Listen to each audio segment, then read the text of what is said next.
மத்திய கிழக்கு நாடுகளில் போர் மேகங்கள் சூழ்ந்து காணப்படுகின்றன.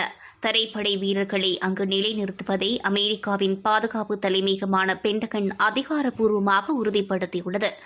அமெரிக்க செய்தித் தொடர்பாளர் அளித்துள்ள விளக்கத்தில், அமெரிக்காவின் புகழ்பெற்ற 82வது வான்வழி பிரிவின் தலைமையக குழுக்கள் மற்றும் 1வது பிரிகேட் காம்பாட் டீம் ஆகியவை மத்திய கிழக்கு நாடுகளுக்கு அனுப்பப்படுவதாக தெரிவித்துள்ளார். பாதுகாப்பு காரணங்களுக்காக எத்தனை வீரர்கள் அல்லது எந்த இடத்துக்கு அவர்கள் செல்கின்றார்கள் என்ற விவரங்களை வெளியிட பென்டகன் மறுத்துள்ளது.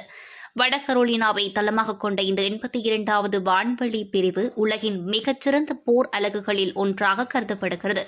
18 மணி நேரத்துக்குள் எந்த பகுதிக்கும் சென்று தாக்குதல் நடத்தும் தயார் நிலையில் இவர்கள் இருப்பார்கள். இலக்கு வைக்கப்பட்ட பகுதிக்குள் பாராசூட் அல்லது ஹெலிகாப்டர்கள் மூலம் ஊடுருவி அந்த இடத்தை கைப்பற்றுவதில் இவர்கள் வல்லவர்களாக காணப்படுவார்கள் என்றும் தெரிவிக்கப்பட்டுள்ளது.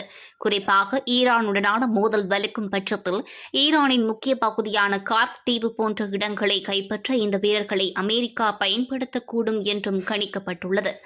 நியூயார்க்கை தளமாக கொண்ட 10வது மலைப்பிரிவின் கீழ் வரும் ஃபர்ஸ்ட் பிசிடி படையினர் நீண்டகால போரை எதிர்கொள்ளும் வகையில் முழுமையான ஆயுதங்கள் தளவாடங்களுடன் அனுப்பப்படுகின்றார்கள் என்றும் அமெரிக்கா தெரிவித்துள்ளமை குறிப்பிடத்தக்கது.